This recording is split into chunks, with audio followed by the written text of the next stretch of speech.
something that has been touched on several times on Very Bad Wizards is the free will determinism issue.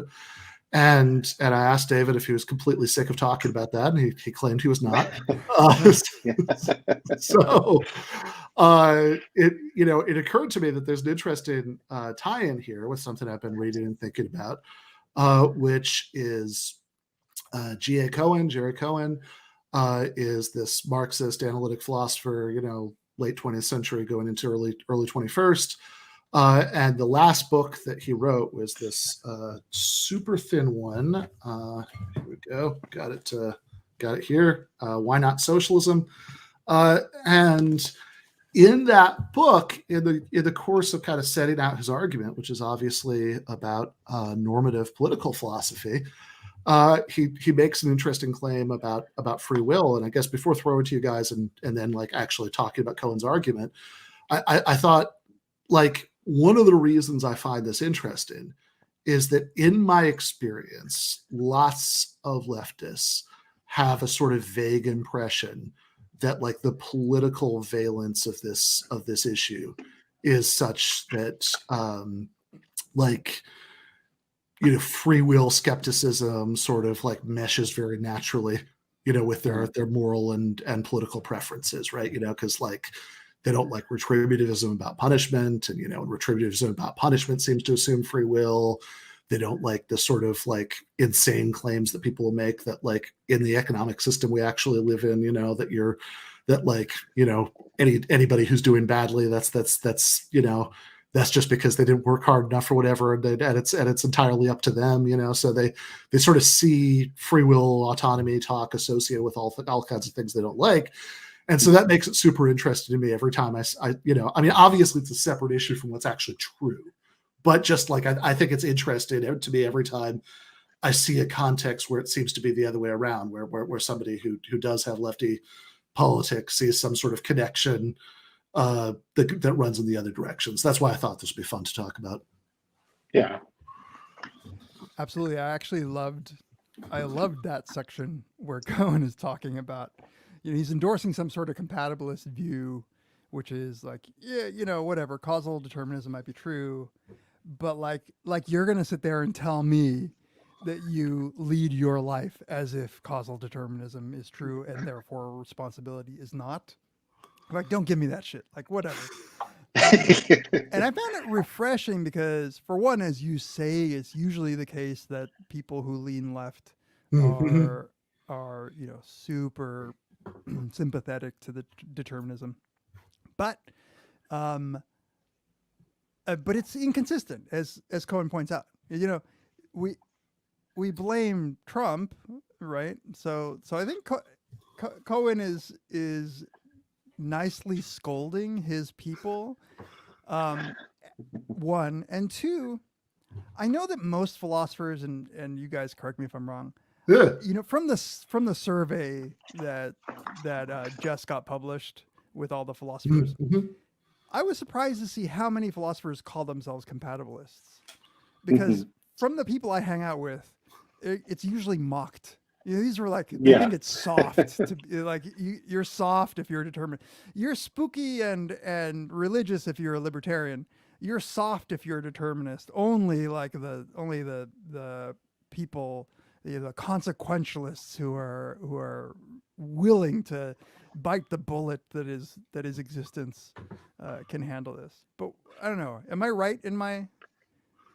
No, I think I think you're right on both counts. I do think it's probably true that most philosophers are compatibilists, but a lot of people I'm friends with, and a lot of people I know who are philosophers are pretty disdainful of the compatibilist view, which I hold too. I mean, that's what my dissertation was, a defense of compatibilism.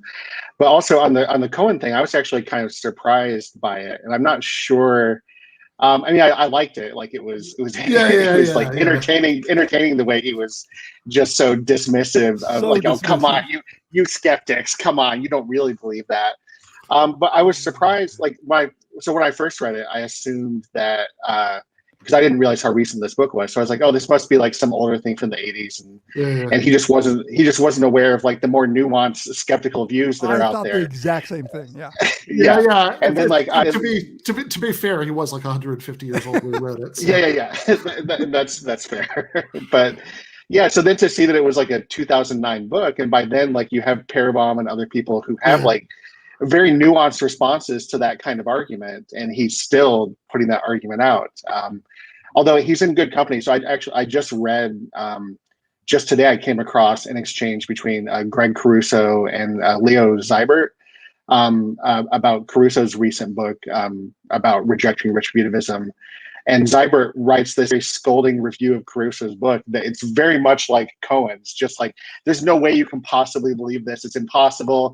You're going to throw out all of morality. And Caruso's like, Caruso's response is like, have you read any of my stuff? Like, I have answers to this. Like, you're not even dealing with what I say about free will skepticism. So so we should probably back up a little bit, for the sake of anybody who doesn't have a background to follow everything that's been said so far. I mean, I was enjoying it enough. I didn't want to do that earlier, but sorry. So no, it's good. It's good. For the record, my experience is very much like yours, like anecdotally. I know lots of philosophers who are like, who are like very dismissive of compatibilism in the way that David is talking about. But my suspicion, and I think this is actually not uncommon, is that like it might be one of these areas where lots of people have a certain, like maybe most people have a certain view, but the people who are the most adamant about it are the ones who don't, that they like for whom it just sounds like nonsense. You're playing with words, you're not really looking this in the eye. So yeah. I just it's worth mentioning your wife is one of these people who disdains compatibilism. Yeah, she totally is. I mean, she is exactly that person who's like, oh, you're playing with words. This is silly. Yeah. What are you talking about? And she'll be on later and she can express that. But but yeah. So to back up just a little bit, right? So we think about this issue of I'm never sure how much to back up. I always think of like the my driver's ed teacher when I was 16 who'd do this thing where he's like, look, I've just learned over the years that shouldn't assume anything. And he'd like hold up some car keys and be like, look, this is a key. But in that spirit, right? So if you're thinking about this issue about whether if everything that happens is the only thing that could have happened given the initial physical state of the universe and the laws of physics, which is what we mean by determinism, or that something close enough to that to not matter is true, have actually more than this, but like I think for present purpose this is probably fine, like a few possible positions you could take. So we've got a graphic of this, which is not perfect. I have one big criticism of it, but it's the best one I could easily find. So here we go. Right. So this is, I think, just like a sort of nice thing to like keep in the back of your mind. Says, so determinism. Well, if true, do we have free will? And then you say yes, compatibilism, no, hard determinism. And then, if you say determinism, no, that gets you to libertarianism, unrelated to the political philosophy, just the same name, stupidly.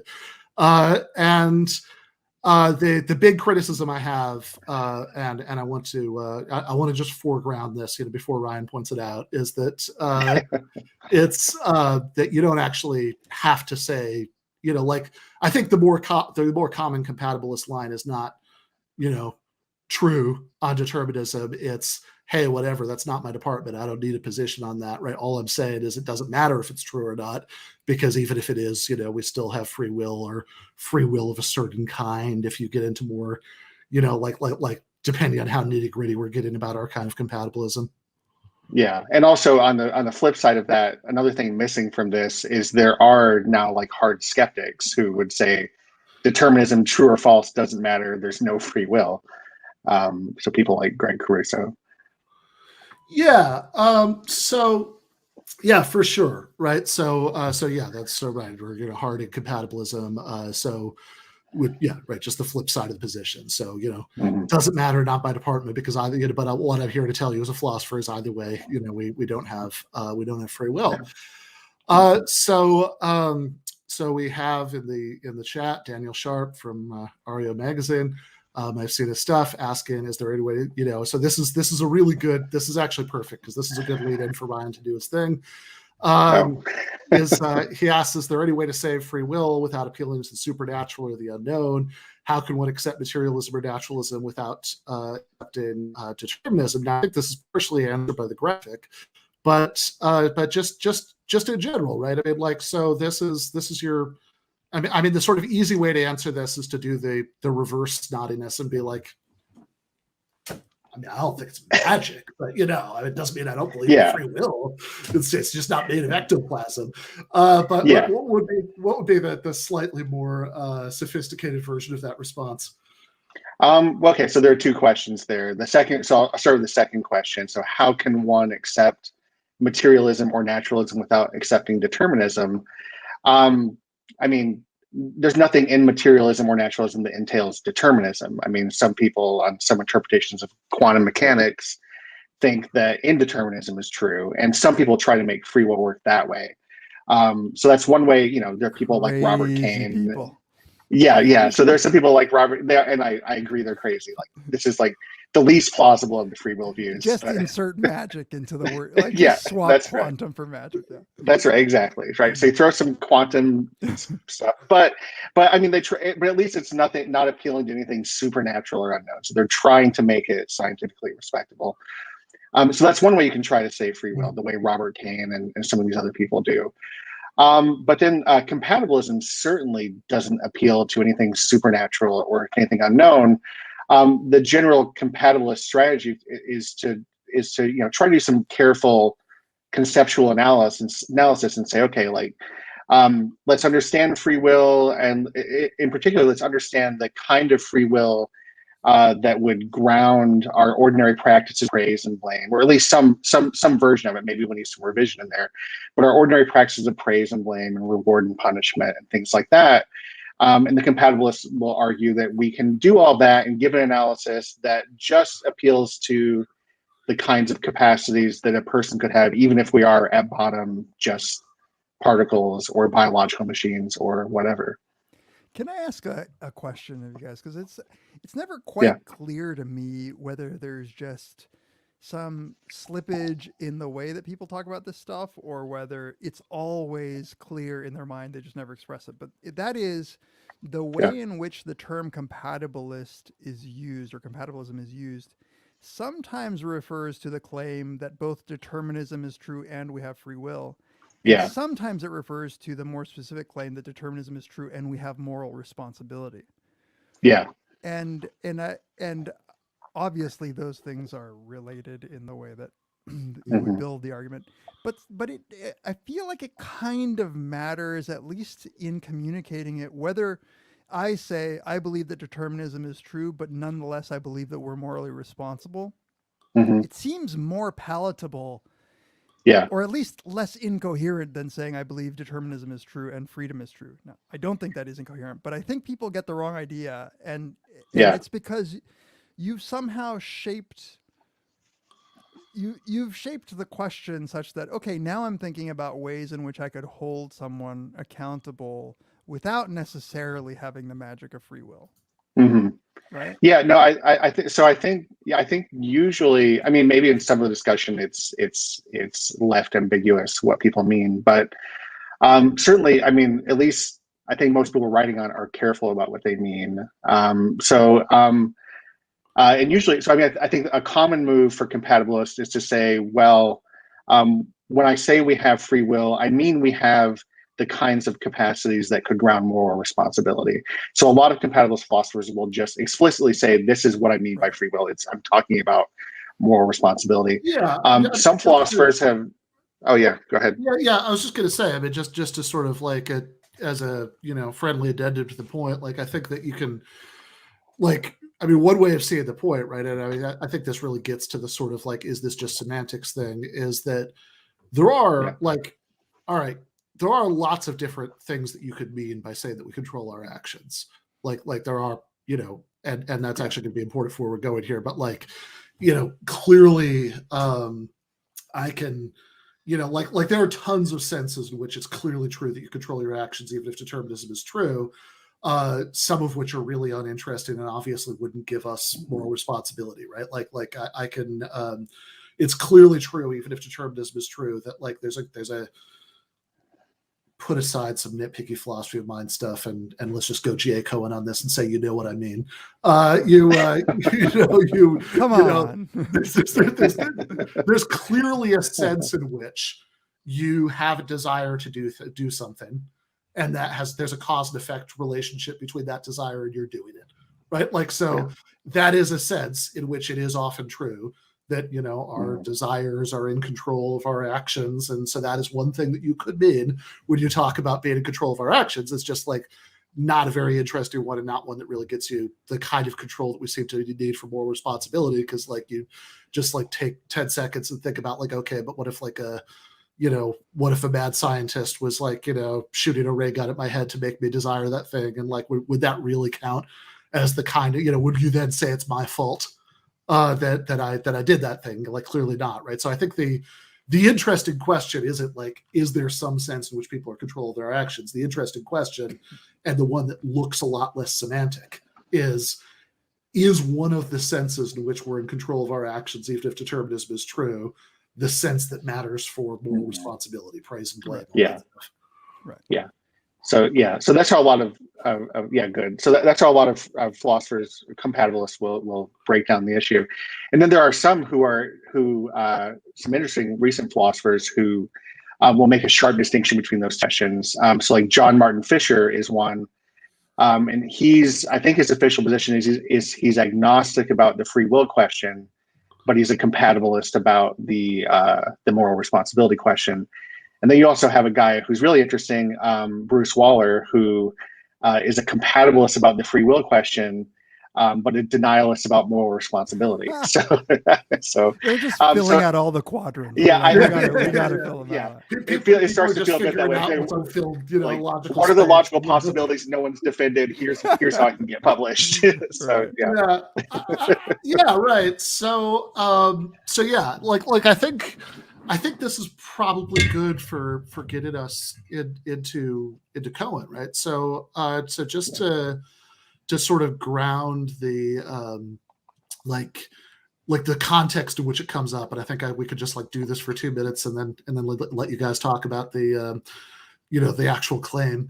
But the context in which it comes up is that in this book, Why Not Socialism? He's trying to think really hard about equality of opportunity and different things that could mean.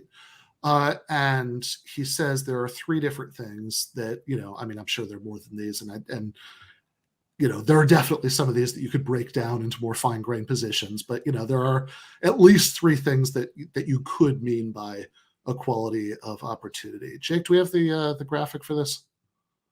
Yeah, here we go. There's the man himself. The G.A. Cohen smoking picture from the cover of On the Currency of Egalitarian Justice. That's awesome. So, yes. I should also, by the way, say, if anybody's curious about this guy's life, that's also interesting. He's got this, he did these Gifford lectures that are collected in a book called If You're an Egalitarian, How Come You're So Rich, which has a one of, most of them are like, philosophical arguments, but one of them is like autobiographical, and he's talking about his upbringing in this like working class Jewish communist family in Montreal in the 50s, and the way that sort of shaped his values, and sort of worried about whether if he'd been born in a different kind of family, whether he wouldn't care about any of this stuff and all that, right? So it's really interesting. But he makes a distinction between 3 kinds of equality of opportunity. So there's what he calls bourgeois equality of opportunity, which is just there are no legal impediments to anybody having a given opportunity for, to get a greater share, or, to get as much as everybody else of the economic pie.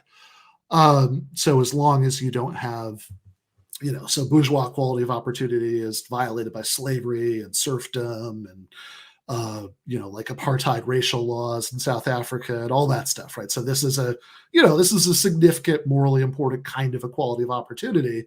but it's not the only kind you could care about. It goes to the left liberal equality of opportunity, which is the kind where you're concerned not just about inherited status, like racial discrimination or like caste systems or feudalism or anything like that, but you're also concerned about removing impediments to equal outcomes based on social disadvantages, what kind of family you're raised in, what kind of school you have to go to, and whether it's as well funded as other kinds of schools, whether your parents have, as much time to spend with you as other parents do, all that stuff. And so he gives like Head Start programs as example of an attempt to partially ameliorate those social disadvantages to get this sort of richer kind of equality of opportunity. But then the third kind, which is what he's ultimately interested in, I mean, each one builds on the one before, is what he calls socialist equality of opportunity, presumably because he thinks that it's just I think you could actually make a pretty good argument that you can't meaningfully have left liberal equality of opportunity under capitalism, but I think it's much more obvious that nothing that even looked like capitalism could possibly instantiate socialist equality of opportunity to any significant extent at all. So socialist equality of opportunity is basically the conception of equality of opportunity, which is that like you can't have inequalities in outcome that aren't traceable to your free choices. And then, so if you just choose to not work very much because you value your leisure time, for example, then socialist equality of opportunity isn't violated if you then end up with less resources than people who did choose to work more. But Cohen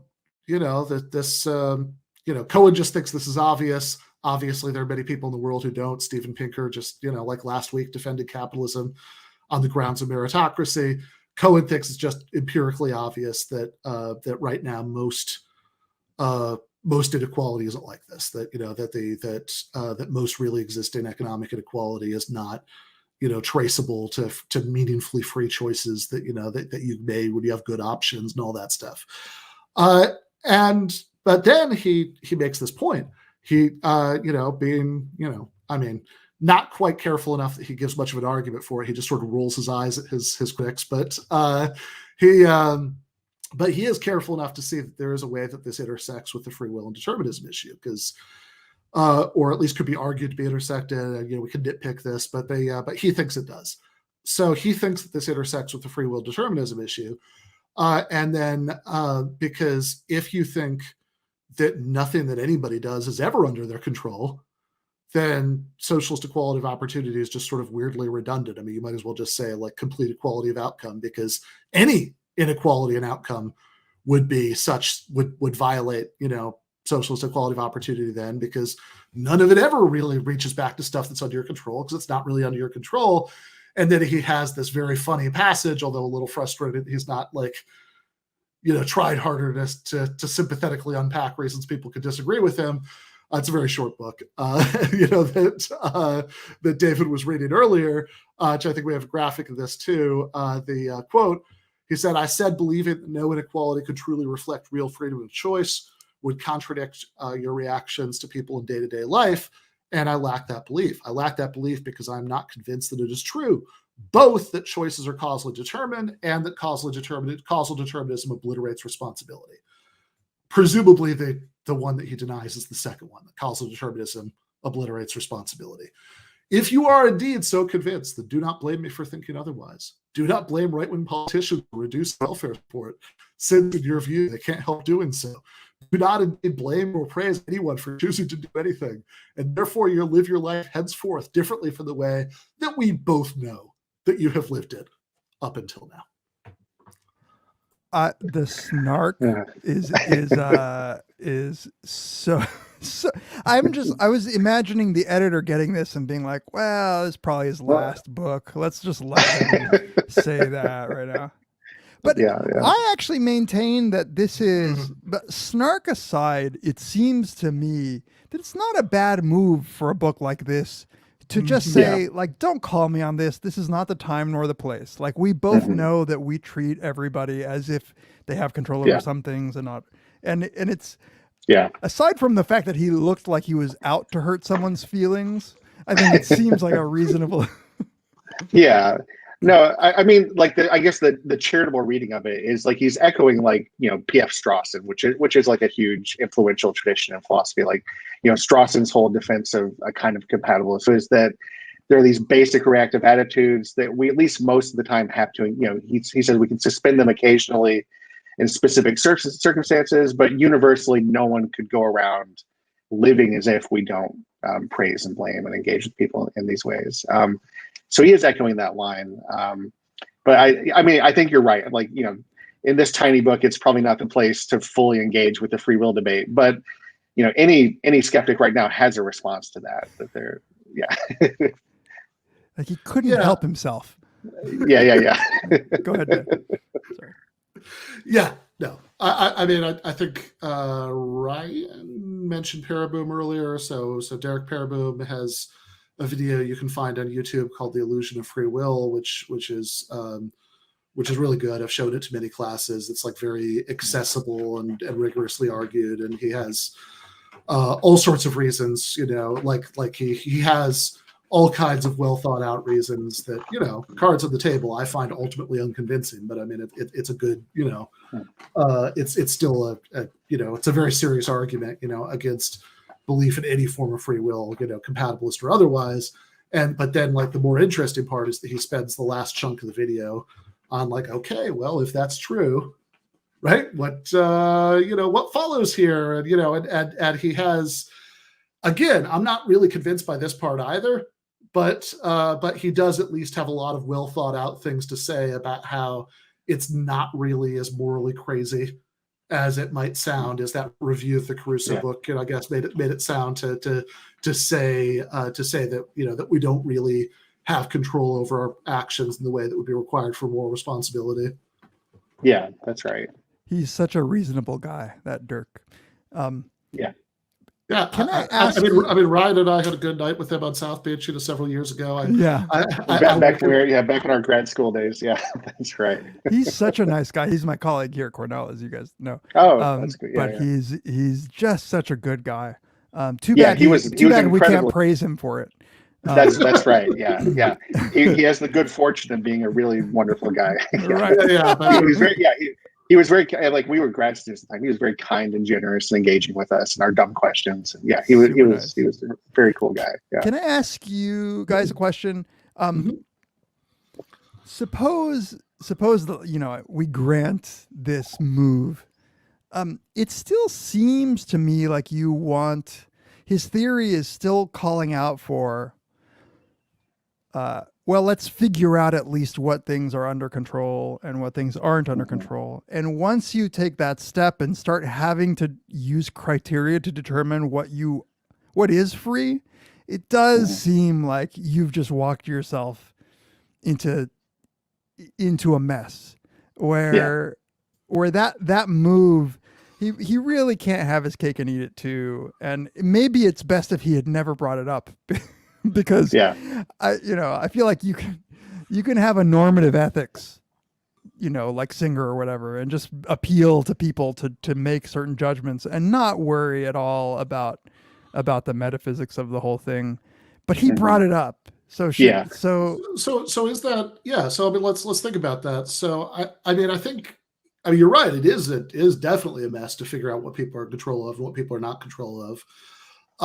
I guess I would resist the sort of move from that to like, that's not the right theory of justice, or or even necessarily that it doesn't like give us sort of practical takeaways. Because I mean, like, Peter Singer, who you just mentioned, is a utilitarian. Well, I mean, this is the sort of thing, as my intro to ethics students very often point out, it's like, well, I don't know. I mean, how can you know what's gonna lead to good consequences? And it's I'm obviously making fun of it, but there's like a legitimate version of that point. Like, it is in fact extraordinarily difficult to tell for sure, whether things are going to lead to ultimately good consequences. Everything has messy, complicated, unpredictable consequences sprawling all over the place.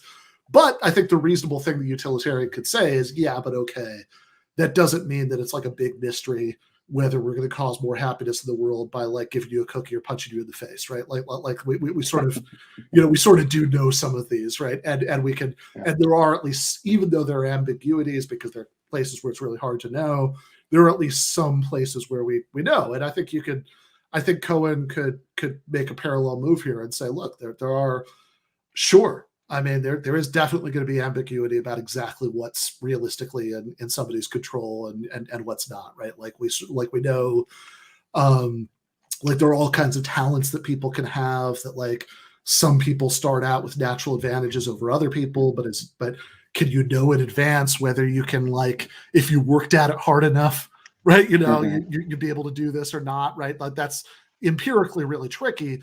But there do seem to be quite a few cases where we can pretty confidently say X, Y, and Z aren't really under your control, and you might have a reasonable intuition that makes it unjust that you have a smaller share of society's resources because of this thing you can't help.